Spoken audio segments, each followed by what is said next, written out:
The lingering fuel scarcity occurring in some parts of the country has become worrisome, bringing back memories of long queues at filling stations and gridlocks on major highways. This is coming barely 3 days after scarcity of petrol hit some states. The development is said to have been caused by adulterated petrol imported into the country despite government's earlier promise that it has enough petrol in stock. The federal government says it will carry out a major investigation to unravel the cause of the unsafe quantity of methanol in petrol imported into the country. And that's according to the Minister of State for Petroleum, Fuesl. Although the minister refused to disclose the identities of the companies involved, he said they will be made known after the investigations are concluded. When asked if companies found culpable will be blacklisted, Mr. Silva responded that the government is not in a rush to mete out any measures until the actual cause has been unraveled. Nobody has before now checked for methanol in our fuel. It's not very usual, and this is the first time this is happening, and NNPC is very much up to the task. And I will also convey your question to NNPC and maybe the midstream and the downstream regulatory authority. But we are actively handling it, and I want to assure you that the problem will be a thing of the past very, very soon. There will be a major investigation to unravel everything, and then let's really get to the bottom of it before we can come back and tell you what is going to happen to the culprits. We know that some people's vehicles must have also been damaged. That is also going to be taken into consideration in dealing with the situation. All right, joining me for more on this is Public Affairs Analyst Akin Fatunke. Good morning. Thank you for joining us on TVC Breakfast. Good morning, Veronica. Good morning, Nigerians. Nice to be here. Right. Let's get to the matter on the ground now with regards to this issue. There are lots of Nigerians who believe that this, for a country like ours, who has that image of a country that has petroleum products and all of it, knowing where we stand in the Committee of Nations and all of that, this situation is not something that should be seen happening in a country like ours, and so they term it as embarrassing. But for you, what do you make of this development, first of all, before we get into the nitty-gritty of the issues? Thank you very much again, Veronica. I come here and speak on television as a dramatis personae, somebody who was in the middle of something similar to this that happened exactly this month, 14 years ago. Indeed, on February 14, when the whole world was talking about love, Valentine, a vessel came into Nigeria, empty governor from Amsterdam, laden with dirty fuel, exactly what we're having today. Now, how did I get involved? I got involved then because I spent the better part of my career working in ExxonMobil downstream, or it's called a mobile brand. And back then, of course, MOMAN, that is the Major Oil Marketers Association, yes, of which we were part, took our delivery, and it got into our tank on Sunday, February 17, 2008, and quickly, as expected, we discharged to our stations. That same Sunday, by 6 p.m. West African time, we started hearing complaints from our Lekki service stations that cars had gone in and they were jacking and getting fuel. Immediately, as is expected of us, we set up our emergency response, crisis response, change management. What is going on here? And within the twinkling of an eye, we were able to establish the fact that the fuel that had been imported was over and above the limit, the normal limit that is expected, laden then with ethanol. And so when the minister said it was the first time happening, no, I can tell you it's not the first time happening. I am not reporting here as a journalist. I'm reporting as somebody who was a stakeholder. A stakeholder. And of course, you know, the whole of our customers, Lagos now went agog. The newspapers were out there. Mobile imported, you know, bad fuel and all that. In another twinkle, by the Monday, our office in Apapa, Mobile in Apapa, was besieged by enraged customers. Of course, naturally, like I've just told you, we knew something had gone wrong. And what saved in the industry then was the fact that we had done a due diligence. We have our QA, Quality Assurance Lab, the best, I repeat, the best that you can have in this climate. Right. And that was discovered. It was dwindling, and we put that to the attention of then DPR. This is on borderline. What should happen? And we got a written instruction that is go ahead and dispense.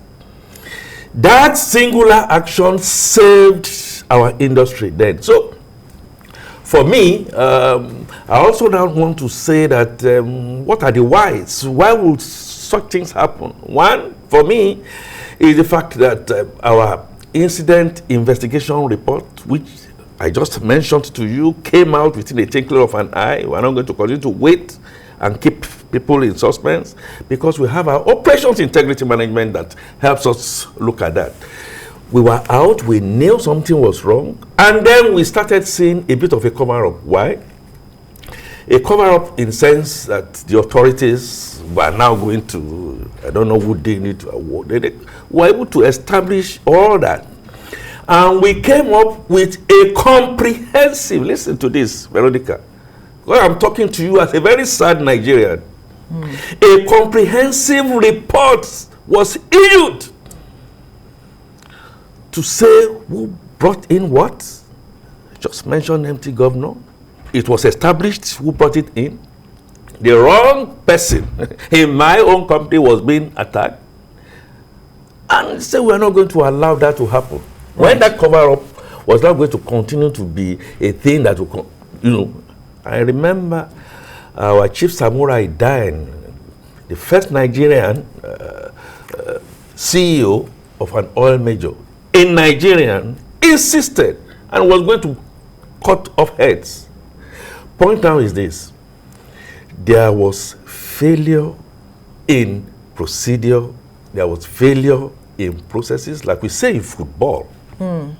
If the midfield failed, should the keeper not be more than alert? Why would the keeper fail? And he made a point that why should it even be? Let's look at VAR, video assisted referee. And then it was shown clearly. And then we took that to DPR. And then the process of toing and froing came. We insisted we must get what has happened. And then people started saying to us, we don't know what happened. Now this is it. The emergency response was on. We need to compensate customers as a nation. We need to kick off the insurance to ensure that at least people who, you know, have been adversely affected and duly compensated, right? And then, of course, untold hardship, untold image damage to Nigeria. I'm talking about 14 years ago. Where is that report? That report must be somewhere. Why has it not been updated? We need to get back to those root causes. Right, for us to learn lessons and know where to plug the holes. Oh, yes. Absolutely. Because the minister mentioned something, and he said that nobody has before now checked methanol in our fuel. That is not true. I just told you 14 years ago. And then it begs the question about, standards. Quality of what is being brought into the country. What is being brought into the country, how it is dispensed, they are all procedural and they are laid down. And government knows they are laid down. People who have worked in DPR, they know me, so they are listening to me. It will be very difficult for you to say we don't have such procedures in place. What has happened is that people skipped, for obvious reasons, those set of procedures. We came and mentioned that this is the template, like we always do. This is the template for you to use. Why? I need you to slow down a bit, because you mentioned something. People skipped the procedures for obvious reasons.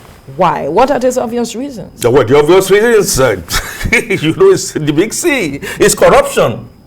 It doesn't happen in Ghana. It doesn't happen in Rwanda. It's not happening in Kenya. Why is it failing in my own country, Nigeria? That's a big question. And I feel offended because I'm a Nigerian. When I go to international fora and they ask questions, Akin, what is happening in your country? We don't think, with the quality of people like you, things like this should be happening. And I come back to my country, like I said 14 years ago, that this should never be seen to happen again. And I said that report is gathering dust somewhere. Let them bring out that report, go and see how we laid it out. It will be clearly stated that this is the procedure, these are the tolerable limits, these are things that should be happening today. Litako brought fuel, contaminated, dirty fuel. In 2016, that international oil company had been blacklisted. Why is it still being used? Duke Oil, the trading arm of NNPC, it came in, took that in. You didn't do your due diligence as we have always prescribed. Even if you say, and it's a big insult on Nigerians and the ebullience of Nigerians, let's face it. We've had Nigerians leading at the highest level to high international standards, and then some of us. But when the authorities have wantonly decided they're going to look the other side, looking at... But isn't this costing us a lot already? The planes that have been coming down all this while not costing us a lot? The contaminated kerosene that is blowing in people's faces not costing a lot? Are we saying we don't know what we needed to do? But when the referee has decided to look aside and you want to begin to shift the blame game on others, in 2008, we said, no, we're not going to allow that to happen. That must also not happen now. Right. The second point I'd like to say to you, Veronica, before I rest this is, apart from failure in procedure, right, lessons learned, established, written, and put down, and let it be put aside, we have to get to the second very important lesson, and Nigerians must listen to this. Then we had DPR as the regulator. Today, we don't have DPR de facto, de jure, because the PIA has taken them off and replaced them with upstream, midstream, and downstream regulators. Now, I am not a lawyer, but I am knowledgeable enough to ask this question, and I want an answer to it. Is it possible, as we have suspended the PIA wholly, and now expect the parts of the PIA in terms of regulators to still be active? Who is responsible as we speak today?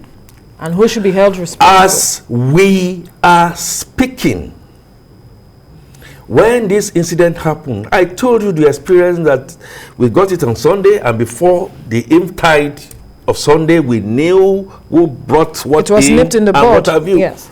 This time around, we know by virtue of comment that is coming out of some major marketers. We know who brought in the fuel. We knew which arm of NNPC brought in the fuel. Right. We knew who took the fuel. So what are we then waiting for? The government is saying they are going to carry out a thorough investigation. And that is where we are as we speak. And that appropriate sanctions will be meted out. How comes it that investigations that we did the last time took us just less than 24 hours, 48 hours, by Nigerians? I was in the middle of it. And that is what is making me to feel pain. So you are not confident that anything will come out of this? If nothing came out then, with the process that we put in place, with the learning points that we gave to government, and it was all out there, that this must not repeat itself. And it's repeating itself. And I'm seeing a deja vu coming, the dancing right and left, when the average citizen is suffering. Then, and I can tell you back to my experience then, I could see mothers, I could see fathers, all came out and said, the only means of livelihood that I have in the whole of this world, my car that I either use for some business or I used to take children out there, cannot go on. Then, one of the other things I found that the average Nigerian will not be able to go through the gamut of looking for a lawyer for compensation. The litigation process. We put all that very costly. We establish in that report. So nothing will come out of this from your point of view? It doesn't look to me that anything meaningful is going to come out of it. Is it the average person that you're not going to say, go for compensation? The ones that are even happening, a situation where the international trader that brought in that fuel had been blacklisted and it's found its way back into Nigeria. What is that telling you? It's telling you that no, we haven't gotten a process and seriousness in place to ensure that things like this will not happen. And like I said, I hear the authority and I hear Mr. President is livid. Naturally, he should be livid, but the starting point for me is to ask those why questions. Has this happened before? Yes, it happened before. How was it handled? It was handled effectively at a cost. We had to backtrack, the fuel that came into our tanks. Very expensive process. Safety, the engineers, the safety operators had to come in. How are we going to do that right now?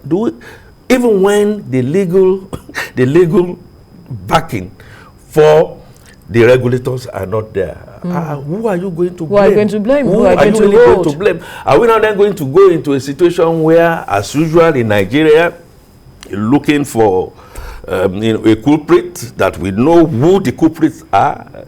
5 companies took that. We know who they are now. What is the process of recall? Now, situations is now in place whereby tankers that are supposed to be bringing in fuel cannot discharge. Nobody.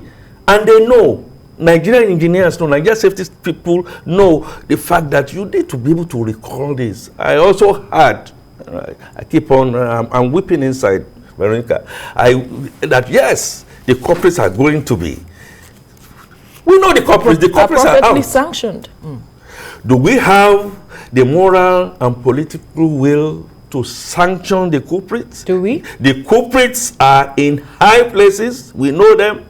And a lot of the things that have been happening in the oil and gas industry, we know what has been going on, but we have shifted our gaze. So, Mr. President and the operators of this industry needs to step back and ask questions. Are we putting the management of change? When we said we are going to suspend PIA with a waiver, did we think critically that in between, if anything happened, as it just has happened, some other things can still happen. God forbid, another plane can come down from the sky. Who are you going to hold responsible? Another kerosene blow. It's not a cause. What will happen? who are you going to hold responsible? Meanwhile, while there is gnashing of teeth, where there is cry, some people are smiling to the banks on the back of the cry and anguish of Nigerians. The authorities know them. In a second, I repeat to you, in a second, if they want to know who did what and who is responsible for what, is there. And like I said, the template is there. Let them fish it out. Let's fish out that template, because if that template is in operations and should be in operation, Minister of State will not be saying what he said, perhaps. These investigations. And if we don't know, please, let's be honest to say we don't know and seek knowledge from people who know, so that this kind of shenanigans will not repeat itself. And that's a the oil and gas industry needs this to be looked at. Right. Appropriate compensation needs to be given. Absolutely. Appropriate apologies, as we insisted 14 years ago, needs to be made. Not that everybody will just keep mum. Right. And then be shifting the goalpost. I believe that stakeholders are listening and watching, and that's all that you have outlined, talking about appropriate actions, apologies, and perhaps compensation be given as where necessary. Thank you so much, Akin Fatunke, Public Affairs Analyst, for your time on the program. Thank you very much, Veronica, for having me.